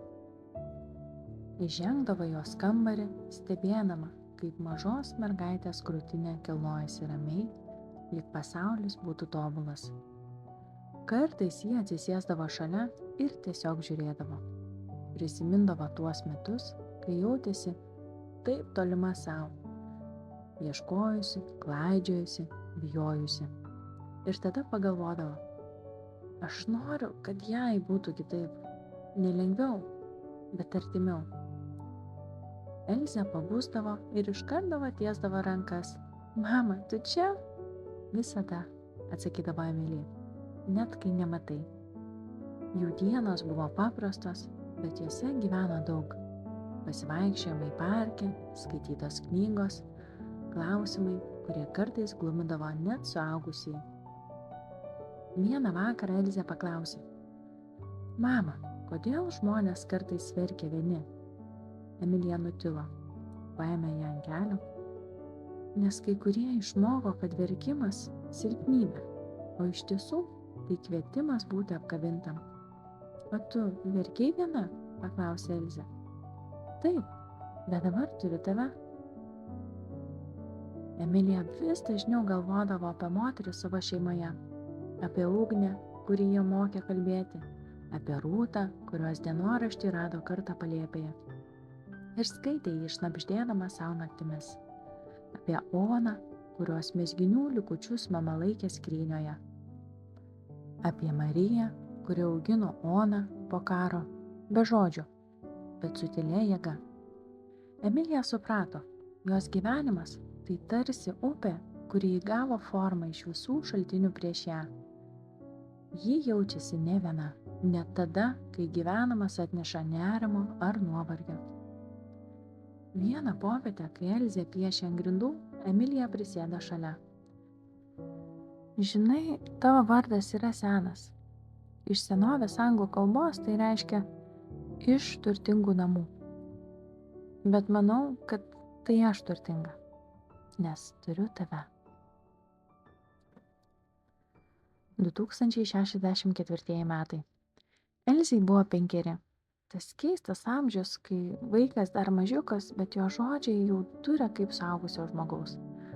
Kai kiekvienas klausimas yra ne tik smalsumas, bet ir iššūkis tavo pačios tapatybei. Emilija tai suprato vieną vakarą, kai bandė įtikinti Elzę apsirengti šilčiau. Lauke vėsu, brangioji, apsivilk megztinį. Elzė sustingo, pažiūrėjo į ją didelėmis, rimtomis akimis. Mama, kodėl tu bijai, kad man bus šalta? Ar tau kažkada buvo labai šalta? Tas klausimas užklupo Emiliją netikėtai. Jie atsisėdo, užtruko, kol atsakė. Kai buvau maža, buvau dažnai viena. Ir taip, man būdavo šalta. Ne tik kūnui. O aš ne viena, tvirtai pasakė Elzė. Tai man nebus šalta, bet aš apsivilksiu, jei nori. Ta vakarą Emilija ilgai sėdėjo viena virtuvėje. Gerdama atšalusią arbatą, ji galvoja apie tai, kaip dukra jai primena ją pačią. Ne tą, kurią matė kiti, o tą vidinę, kuri kartais bijojo, kad jos per daug, kartais jos per mažai. Ji rašė dienoraštyje. Kai auginau dukrą, maniau, kad mokau ją būti savimi. Bet dabar suprantu, ji moko mane grįžti pas save. Vieną popietę Elzė grįžo iš darželio susiraukusi. Metė kuprinę į kampą ir riktelėjo. Visi juokiasi iš mano piešinio. Aš jo daugiau niekam nerodysiu. Ir tu manęs nepriglausk. Emilija norėjo iš karto nuraminti. Pasakyti, jie turbūt pavydėjo arba tau puikiai sekasi piešti, bet sustojo. Atsimindama viską, ką pati išmoko per savo paauglystę, per terapiją, per tylias naktis su savo mama. Ji tik pasakė, aš čia, kai būsiu pasiruošusi pasakoti, išgirsiu. Po kelių minučių, kai Elzė sėdėjo kamputyje apsikabinusi meškiuką, ji tyliai ištarė. Aš tiesiog norėjau, kad jie man sakytų, jog mano piešinys gražus. Tu nori būti matoma? Taip. Emilija nusišypsojo. Aš irgi, vis dar. Jų pokalbiai vis dažniau tapo veidrodžiais. Dukra klausė ne tik apie pasaulį, bet ir apie pačią Emiliją. Ir kiekvienas klausimas reikalavo ne atsakymo, o tikrumo. Vieną vakarą, kai Elzė jau miegojo, Adas prisėdo šalia Emilijos. Žinai, kartais žiūriu jūs dvi ir galvoju. Jūs panašios, bet ne todėl, kad esate šeima, o todėl, kad esate drąsios. Emilija atsiduso. Nežinau, ar tai drąsa. Kartais jaučiuosi tiesiog pavargusi. Drąsa ir yra eiti toliau, net kai pavargsti. Ir žinoti, kad tavo pavargimas nėra klaida. Jie įsikniaubė jam į petį.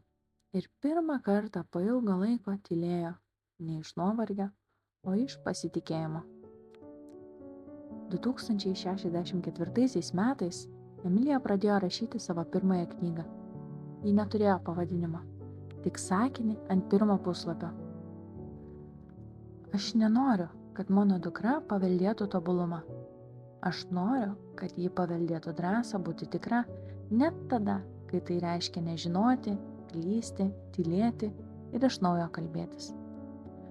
Tai buvo istorija ne apie vieną moterį, ne apie vieną mamą. Tai buvo linija iš širdies į širdį, iš tylos į balsą, iš ašarų į šviesą. 2067 metai. Rūtos kambarys buvo mažas ir pilnas šviesos. Prie lango augo rožė vazonėlyje. Viena iš tų, kurias jį augino nuo tada, kai persikėlė į slaugos namus. Rožė žydėjo, nors buvo jau vėlyvas spalis. Emilija stovėjo prie durų ir keistai nedrįso įeiti. Ji nebuvo mačiusi savo močiutės Rūtos beveik 2 metus, po to, kai Rūta persikėlė gyventi į slaugos namus Vilniaus pakraštyje. Per tuos metus daug kas pasikeitė. Ir Emilijoje, ir pasaulyje. Bet kai ji įžengė, jos močiutė pakėlė akis ir tyliai ištarė. Tu tokia pati kaip Ona. Emilija sustingo. Ona, jos prosenelė, apie kurią mažai kalbėta. Ir vis dėlto iš jos jį paveldėjo švelnias rankas, ilgas mintis ir, rodos, tą pačią tylos kalbą. Aš džiaugiuosi, kad atvažiavai, pasakė Rūta, rodomojo pirštų paliesdama rankos viršų. Laikas viską suapvalina, net ir tai, kas skaudėjo. Emilija atsisėdo šalia. Žiūrėjo į močiutės rankas, sudžiūvusias kaip popierius, bet švelnes. Ir tada Rūta ištraukė mažą, rudą voką, seną, šiek tiek pablukusi, bet sandarų. Aš ilgai jį saugojau. Man jį davė mama Ona, prieš pat ją išeinant. Ji prašė perduoti tai tik tada, kai žinosiu, kad laikas. O kaip tu žinai, kad dabar laikas? Paklausė Emilija tyliai. Rūta šyptelėjo. Nes tu atėjai ir tavo akise nebėra baimės. Tik klausimas. O tai visada reiškia pradžią. Emilija paėmė voką. Jos svoris atrodė neproporcingai sunkus. Ji nedrįso jo atplėšti iš karto. Aš visada maniau, kad tu buvai stipriausia iš visų, tyliai ištarė į Rūtai. O aš visada tikėjausi, kad tu būsi švelnesnė nei aš, atsakė močiutė. Stiprybė nėra tai, ką reikia perduoti. Stiprybė išgyvena. O švelnumą reikia saugoti, jis trapus. Jie tylėjo ilgai. Už lango krito geltoni lapai, o kambaryje laikrodis skaičiavo lašantį laiką. Ar bijai mirties? Paklausė Emilija. Ne, aš jos ilgai laukiau. Ne kaip pabaigos, bet kaip rankos, kuri pagaliau atsigula ant peties ir sako. Gerai padarei. Ta patį vakarą grįžusi namo, kai Elzė jau miegojo, Emilija atsisėdo prie savo darbo stalo. Šalia degė žvakė. Ji atsargiai atplėšė voką. Viduje mažas, ranka rašytas laiškas, pradėtas paprastai. Mano dukrai Rūtai arba tai, kas liks po manęs. Emilija skaitė toliau. Jei kada nors skaitysi šį laišką, žinok, gyvenimas mane išmokė, kad meilė ne visada rėkia. Kartais jie išeina tyliai. Aš tavęs nemokėjau mylėti garsiai, bet visada mylėjau. ir visada tikėjau, kad mūsų linijoje bus moteris, kuri sugrąžins mūsų tylą į šviesą. Jei tai esi tu, ar tavo dukra, ar anūkė, aš esu šalia, net jei negyvenu. Emilijos rankos virpėjo. Ji užvertė akis į viršų, lyg norėdama pasidalyti tuo su kažkuo, kas jau nebematomas. Ta akimirką ji suprato. Kiekviena moteris jos giminėje buvo tiltas, per kurį kažkas perėjo. Kažkas buvo nutylėta, kažkas perduota. Ir dabar tas tiltas eina per ją, o po jos per Elzę. 1068 metai. Paskutinė pasaka. Buvai jau čia anksčiau, pasakė Rūta, pažvelgusi į mergaitę, sėdinčią šalia jos. Elzė linktelėjo. Prieš 2 metus, bet tada buvau dar vaikas. Dabar tu esi tokia, kokią tave mačiau sapne. Su tom ilgom rankom, kurios laikys visą pasaulį ir vis tiek nepavargs. Kaip tavo mama, kaip jos mama, kaip aš. Senolės balsas virpėjo, bet akys žvilgėjo. Jai buvo per 100 metų. Tarsi pačiame dugne dar būtų likę šešėliai gyvenimo. Emilija sėdėjo šalia, netardama nė žodžio. Ji jautė, kad ši scena ne jai. Tai jų 2 laikas. Prosenelės ir provaikaitės. Peržengiantis kartu atstumą, tylus ir šventas. Ar prisimeni vaikystės namus, paklausė Elzė. Rūta šyptelėjo. Akis susiaurėjo, tarsi mintise ji jau būtų toli. Jie vis dar stovi. Tik kaip kaulai, be kūno, mūriniai griaučiai, be langų, be kvapo. Kai buvau maža, ten kvepėjo obuoliais. Grindys girgždėjo, bet ne iš liūdesio, iš gyvenimo. Mama virė žuvienę, o aš slėpdavusi po stalu.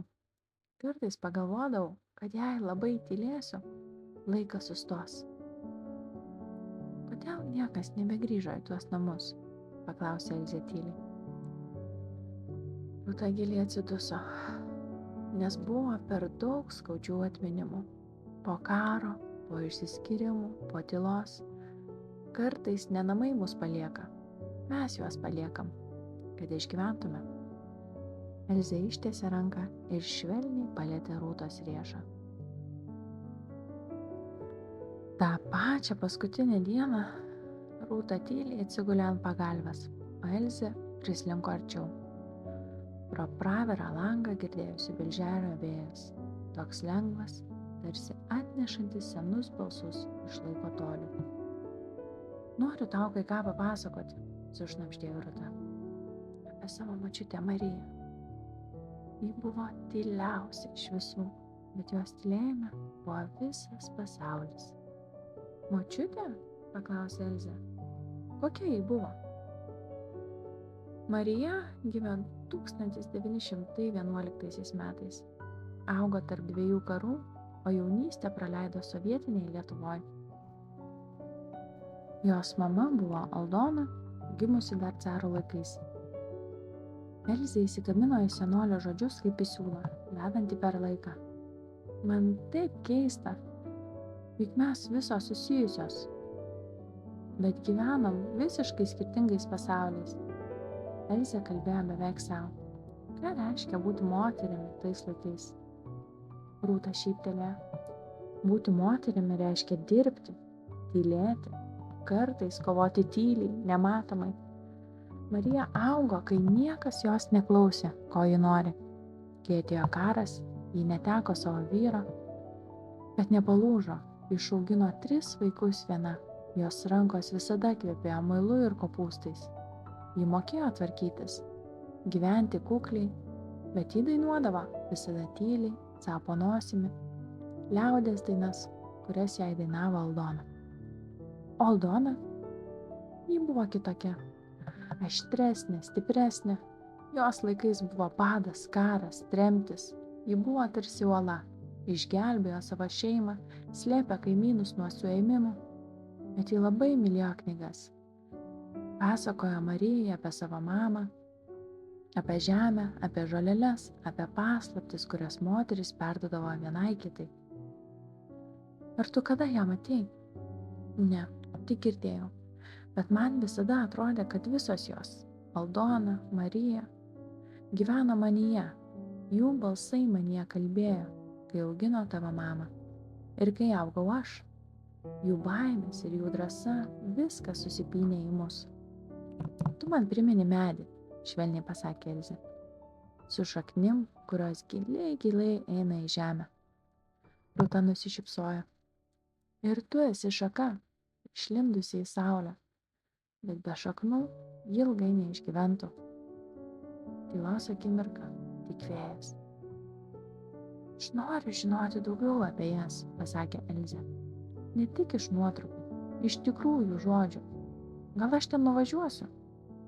Į jų namus, tik pasižiūrėti. Tu turi teisę žinoti, linktelėjo senolė.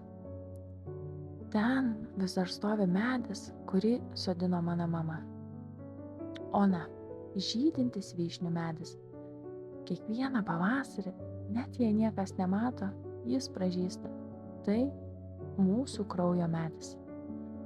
Rūta pasiekė mažą dėžutę stalčiuje ir padavė jai voką. Čia laiškas. Marijos parašytas prieš mirtį. Ji rašė jį mano mamai, bet mama jo niekada neatsakė. Aš jį laikiau visą gyvenimą. Dabar atiduodu tau. Tu žinosi, ką su juo daryti. Elzės rankos drebėjo, kai ji priėmė voką. Ačiū. Rūtos balsas vis labiau slopo. Emilija priglaudė jos ranką prie savo. Aš visą laiką laukiau šios akimirkos, šnabždėjo Rūta, kad jūs būtumėte kartu. Tu, Emilija, ir tu, Elzė, nes per jūs aš žinau, mes niekada nesibaigsime. Net kai. Jo žodžiai nutilo. Akimirkai pasaulis sustojo. Elzė suėmė močiutės delną, nuo jos odos dar sklido šiluma. Paskutinė. Ačiū, tyliai ištarė Elzė. Mes nepamiršim. Praėjus kelioms savaitėms po Rūtos laidotuvių, Elzė ir Emilija iškeliavo į senąjį kaimą. Į vaikystės namus, kurių niekas nebelaukė. Jie stovėjo, kaip Rūta sakė, be stogo, be langų, bet su tuo pačiu vyšnių medžiu šalia, žydinčiu. Elzė prisilietė prie sienos. Jautė, tarsi širdyje kažkas pajudėtų. Ar mes galėtume atkurti šiuos namus, paklausė į mamos. Galėtume, atsakė Emilija, bet tik jei žinotume, kam juos kursim. Elzė pažvelgė į medį. Savo dukrai, kai ją turėsiu, kad žinotų, iš kur yra. Emilija šyptelėjo ir tuo momentu jis suvokė. Linija tęsiasi, ne tik krauju, bet ir atmintimi. Ir šitai tyliai motinų namai grįžta. 2085 metai. Tylos šuliniai. Rytais Elzė girdėdavo pasaulio ūžesį ne iš radijo, ne iš ekranų, o iš žemės. Jie gyveno nedideliame namelyje, nutolusiame nuo miesto kupolo, kur laiką matavo ne sekundėmis, o pauzėmis, tarp vėjo gūsių.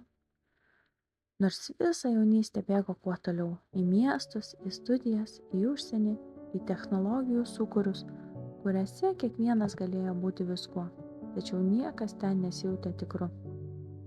Dabar įtvarkė sodą. Ne dėl daržovių, dėl ramybės. Kiekvienas kastuvo dūris į žemę buvo lyg prisilietimas prie šaknų, prie tų, kurios maitino ją iš vidaus. Ant virtuvės sienos kabėjo nuotraukų tinklas, neskaitmeninis, o tikras, išblukęs. Marija, Ona, Rūta, Ugnė, Emilija, mamos linija. Moterys, kurios gyveno skirtingose pasauliuose, bet visos laikė tą pačią giją – meilės ir ištvermės. Vieną vakarą Elzė rašė į savo žurnalą. Aš kalbu mažai, bet kiekvienas mano veiksmas yra žodis. Aš lieku, kai kiti išskrenda. Aš sodinu, kai kiti programuoja. Aš klausausi, kai visi aplinkui kalba. Kai Elzė buvo paauglė, ji svajojo tapti kosmologė. Norėjo skristi į Marsą, skaityti žvaigždžių diagramas, bet laikui bėgant pajuto, kad ją labiau traukia ne dangaus storiai, o vidiniai pasauliai, nepažinti, gilūs, tylūs. Studijavo kultūrinę atmintį, tyrė, kaip giminės istorijos formuoja mūsų pasąmonę. Tame ji surado savo pašaukimą. Nekurti kažką naujo, o išgirsti tai, kas jau seniai pasakyta. Kartą dėstytojas paklausė, kodėl renkiesi tylą, kai tavo karta renkasi balsą? Elzė atsakė, nes triukšme niekas nesigirdi, o tylos įsiklausimas tai išdrįsti būti vienam su tuo, kas tikra. 2085 m. rugpjūčio 1 diena. Ta diena ji pasikvietė artimiausius žmonės. Tai buvo jos 30 gimtadienis. Nešvęsti, o prisiminti. Ant stalo padėjo kiekvienos moters simbolį. Plytą raižytą Aldonos vardu, Marijos seną šaliką, Onos megztinį, Rūtos dienoraštį, Ugnės skaidrės iš jo seminaro apie emocinį raštingumą, Emilijos baltą puodelį, iš kurio ji visada gėrė žalią arbatą. Ta vakarą jie nedaug kalbėjo. Kiekvienas gavo popieriaus lapą ir užrašė vieną sakinį apie savo mamą.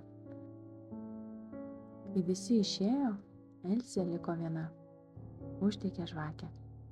Ant balto lapo užrašė: aš ne pabaiga, aš esu atminties pradžia. Ir tą naktį sapnavo Emilija. Jis stovėjo virtuvėje, laikė arbatos puodelį ir šypsojosi. Tu išgirdai, pasakė Emilija. Aš visada girdėjau, atsakė Elzė. Namą Elzė paveldėjo tyliai, be didelių ceremonijų. Tiesiog pasiliko raktus, kai po Emilijos mirties visi kiti išsiskirstė. Iš pradžių atrodė, kad jame nieko nebeliko. Bet kai viena vėlyvo rudens vakarą valė seną palėpę, už spintos krašto užčiuopė kažką sunkų. Aptrintą, apdulkėjusį albumą įvyniotą į lininį audinį. Albume buvo nespalvotos nuotraukos. Kiekviena atsargiai priklijuota kampeliais, šalia užrašytos pavardės, metai, vietos. Viršelis priklausė Aldonai, Emilijos promočiutei, kuri gyveno 20-ojo amžiaus pradžioje. Elzė ilgai vertė puslapius. Pirmiausia atpažino Mariją, paskui Oną, Aldoną. Staiga sustingo. Nuotraukoje moteris, stovinti prie trobos lango, su gėlėta skarele, ilga suknele ir gilumu akise, kuris perverė Elzę lyg adatą. Po nuotrauka buvo ranka rašyta: Elzė, 1930 metai. Mano mama. Elzė pajuto, kaip kažkas viduje suvirpa. Elzė, tas pats vardas. Ir ne tik vardas. Žvilgsnis, laikysena, net veido bruožai turėjo kažką bauginimai pažįstamo. Tarsi žiūrėtų į save, bet per šimtmetį. Kitame puslapyje buvo šviesus puslapis, kuriame Aldona rašė: Mano mama Elzė sakydavo, kad mūsų linija kada nors užsidarys ratu, kad viena iš mūsų, tylioji, klausanti, nešanti, išvys visą liniją iš viršaus. Jis sakė, kai ateis tokia dukra, kuri žinos be pasakojimų, kuri jaus be paaiškinimų, linija bus grąžinta į save.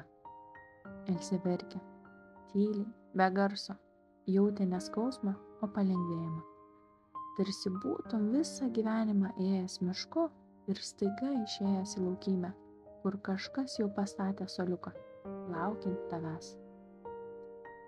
Ji padėjo ranką ant senosios Elzės nuotraukos. Aš žinau, aš jaučiu, sušnabždėjo. Jos viduje kirbėjo klausimas. Kas buvo ta senoji Elzė? Ne tik vardas, jo žvilgsnėje buvo kažkas daugiau. Tarsi skausmas, kurį jis suprato, bet negalėjo dar paaiškinti. Ten, už lentynų, senoje skrynėje Elzė rado pluoštą laiškų. Kiekvienas ranka rašytas, šviesiai mėlynų rašalo, virvelėmis perraštas, tvarkingai užlenktais kraštais. Ant viršelio Elzė 1903–1960. Ji pradėjo skaityti. Kai man buvo 13, mama pasakė, tai geriau visiems, kad Jonas turi žemės, o aš esu per gyva, kad jau metas, juk mano močiutė irgi tikėjo panašiai, o aš nieko nežinojau apie vyrus. Tik jo ranka šiurkšti, sunki ir žvilgsnis, kuris vertė mane trauktis. Kai Aldona gimė, man buvo 14. Sėdėjau viena, kraujas vis dar tekėjo, o kaimo akušerė pasakė, dabar esi motina. Bet aš dar buvau vaikas. Buvau vaikas su vaiku ant rankų ir vyru, kuris kiekvieną vakarą grįždavo tarsi iš karo. Jis man sakydavo, kad nieko nevertinu, kad esu išdykus, kaip jo žirgai, reikia tramdyti. O kai kartą pabandžiau pasakyti ne, ilgai vaikščiau mėlynę po akimi. Niekas neklausė, niekas nepastebėjo, o jeigu ir būtų, ką jie būtų darę? Šie žodžiai nebuvo vien tik istoriniai liudijimai. Jie įsismelkė į Elzės odą. Jis sėdėjo ant grindų palėpėje, o jo širdis plakė kaip būgnas. Jis suprato, kad tai ne vien tik skausmo kronika, tai testamentas, tylus šauksmas, kad ateitis išgirstų. Tikiu, kad viena iš mūsų, viena, kuri dar negimė, turės teisę pasakyti ne, kad ji gyvens pasaulyje, kuriame jos vyras negels balso dėl to, kas sriuba atšąla. Kad ji skaitys šituos žodžius ir sakys, aš nežinau šių siaubų, o tada žinosiu, aš ne veltui tylėjau. Nuo tada Elzė nebuvo ta pati. Ji dienomis sėdėjo prie seno stalo su arbata ir laiškais. Jos pirštai sekė raides, kartais virpančias, kartais tvirtas, ir kiekvienas sakinys atrodė tarsi akmuo į vandenį, supurtantis, bet nutylėtas.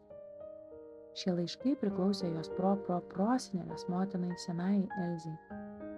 Moteriai, kurią vadino gera ūkininkė, ramia, sugyvenama, bet kurios širdyje slypėjo užspaudžiamas šauksmas. Kai atsiguldavau šalia jo, kūnas sustingdavo, ne iš meilės, o iš baimės. Jis sakydavo, esi mano, tarsi tai būtų buities dalis, kaip šaukštai ar gyvuliai.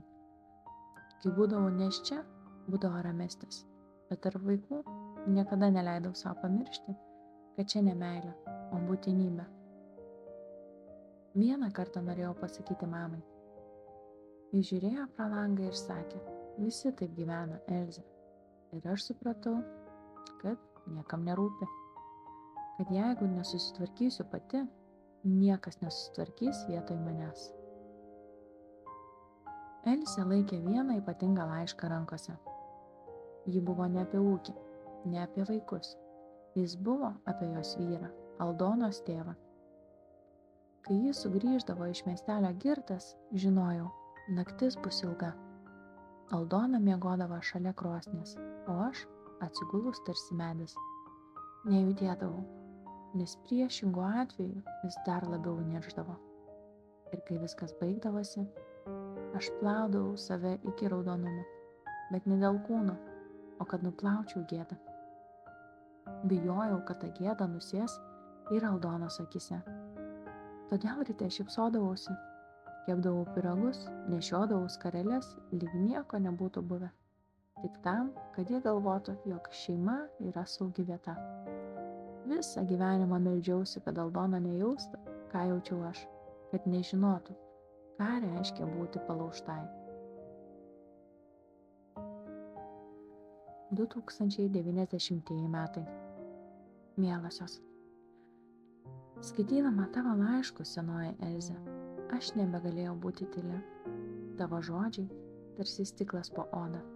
Tavo tylėjimas toks didelis, kad jame netilpo nei pyktis, nei pagalbos šauksmas. Aš rašau ne tik tau, rašau visoms. Ačiū tau, kad išdrįsai rašyti, kai niekas nebuvo pasiruošęs klausytis. Kad nepalūžai, nors buvo akimirkų, kai pasaulis norėjo tave sulaužyti. Tu, 14-metė mama, moterį surandai sieloje, kuriais niekas niekada taip ir nepasidomėjo. Tu išgyvenai, kad aš galėčiau gyventi. Tu tylėjai, kad aš galėčiau kalbėti. Ačiū tau, kad net savo kančioje pasirinkai neperduoti. Kad nuo tavo vaikų veido nuvalei šešėlį, net jeigu tavo pačios širdyje vis dar buvo naktis. Dabar tavo paslaptis jau nebėra našta. Ji tampa išgydymu. Aš pažadu, niekada neversiu savo dukros tylėti. Aš mokysiu ją, kad meilė niekada nėra smurtas, kad ne yra pilnas sakinys, kad jos kūnas, jos pačios. Tu gyveni manyje ir per mane laisvėje. Ta vakarą, kai sniegas lėtai krito ant senojo sodo obels šakų, Elzė sėdėjo viena kambaryje, kur kažkada gyveno Emilija. Tas kambarys dar skleidė jos aromatą, šiltą arbatą, vaikystės knygas, sapnus apie pasaulį. Ant stalo gulėjo visi šeimos laiškai, nuotraukų albumai, dėžutė su Elzės užrašais, užrašų knygelė su Aldonos margų raštu, Rūtos juostelė iš nepriklausomybės mitingo, Onos megztos pirštinės, Marijos lino nosinaitė ir mažas užmirštas, suglebęs tačiau ypatingas daiktas, senosios Elzės supynės juosta. Ji dar kvepėjo beržo medžiu. Elzė paėmė rašiklį ir pirmą kartą rašė ne kitoms, ne praeičiai, o savo ir ateičiai. Aš nebejaunėjau, bet šiandien supratau, kad senas tampi tik tada, kai nustoji tikėti meilę. Mano giminės moteris mylėjo taip stipriai, kad net jų ašaros turėjo šaknis. Jos meldėsi, kai niekas jų negirdėjo, dirbo, kai niekas joms nedėkojo, gydė kitus, kai pačios buvo žaizda. Jos tylėjo, kad mūsų dukros galėtų kalbėti. Bet aš nebetylėsiu ir mano dukra netylės. Ji gyvens pasaulyje, kur kūnas yra saugus, kur meilė ne baimė, kur vyras nėra šeimininkas, o bendražygis, kur galėsi pasirinkti būti mama arba ne ir abu keliai bus pilni prasmės. Ji žinos, kad būti tylia, gera, neįkyria nėra komplimentas. Tai dažnai buvo spąstai. Mes ilgai buvome mokomas susitraukti, kad tilptume į kitų lūkesčius, bet tai jau praeitis. Dabar mes tampame nepatogios, garsios, reikalaujančios ir tai sveika, ir tai būtina. Moteris, kuri pasako ne, kuri griauna senas sistemas, kuri pyksta, kuri kuria naują pasaulį, ji nėra bloga, ji laisva. Aš paleidžiu. Paleidžiu viską, ką nešė Aldona stiprybę, Marija per karą, Ona per tylą, Rūta per laisvės pradžią, Ugnė per emocinę miglą, Emilija per savo širdį. Ir senoji Elzė, tebūna tavo skausmas priimtas, bet nebėra perduodamas. O aš, Elzė, aš tik Elzė. Ir mano ateitis tik mano pačios rankose. Visos jos, stovėjo ratu, ne kaip šešėliai, o kaip gyvos, spinduliuojančios šviesos. Ir kiekviena jų turėjo savo stiprybės simbolį.